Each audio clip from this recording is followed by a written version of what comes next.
নমস্কার বন্ধুরা, আমি সুমি। আপনারা দেখছেন সুমির রান্নাঘর। আজকের রেসিপি ফুলকো ফুলকো বেগুনি। চলুন তাহলে রেসিপিটি দেখে নেওয়া যাক। খুব সিম্পলভাবেই কিন্তু ফুলকো ফুলকো বেগুনি আপনারা বাড়িতেই বানিয়ে নিতে পারেন। চলুন তাহলে রেসিপিটি শুরু করা যাক। তার আগে আমার ভিডিওটি যদি আপনাদের ভালো লেগে থাকে চ্যানেলটিকে সাবস্ক্রাইব করে পাশে থাকবেন। ভিডিওটি একটি লাইক দিয়ে ভিডিওটি দেখা শুরু করবেন। চলুন তাহলে রেসিপিটি শুরু করা যাক। বেগুনিটি বানানোর জন্য প্রথমে আমি একটা বাউল নিয়ে নিয়েছি। কিছুটা জল নিয়ে নেব, সামান্য একটু নুন দিয়ে দেব। নুনটাকে দিয়ে একটু মিশিয়ে নেব সুন্দর করে। এখন আমি যে বেগুনি বানানোর জন্য বেগুনটাকে কেটে নিয়েছি, সেই বেগুনগুলোকে এই জলে একটু চুবিয়ে দেব কিছুক্ষণ। জলের মধ্যে নুন জলের মধ্যে কিছুক্ষণ ডিপ করে রাখবো। বেগুনটাকে কিছুক্ষণ আমি জলের তলায় ডিপ করে রেখেছিলাম, এখন তুলে নেব। জলটাকে ভালো করে ঝরিয়ে তুলে নেব। বেগুনটাকে আমি সুন্দর করে তুলে নিয়েছি। এখন একটু লঙ্কার গুঁড়ো মাখিয়ে রাখবো। দিয়ে দেবো একটু লঙ্কার গুঁড়ো।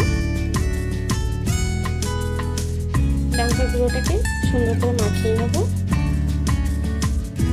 বেগুনিটাতে আমি লঙ্কার গুঁড়ো সুন্দর করে মাখিয়ে নিয়েছি, এটাকে সাইড করে রাখবো। একটা বাউল নিয়ে নিয়েছি, আমি বেসনটাকে গুলে নেব। আমি একটা চালনি নিয়ে নেব, সব কিছুকে একটু চেলে নেব।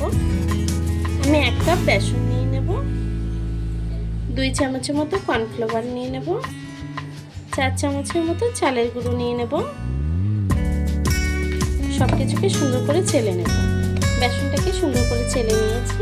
এখন আমি দিয়ে দেবো লঙ্কার গুঁড়ো। ঝালটা যতটা পছন্দ করেন সেই অনুযায়ী দেবেন। আমি 1.5 চা চামচ লঙ্কার গুঁড়ো দিয়ে দিলাম। দেবো স্বাদ মতো নুন।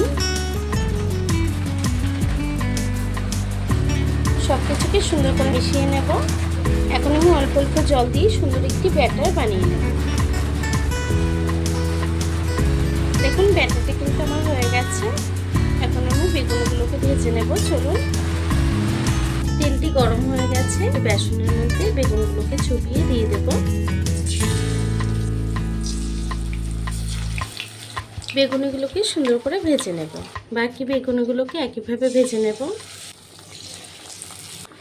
বেগুনগুলো উল্টে পাল্টে ব্রাউন করে ভেজে নেব।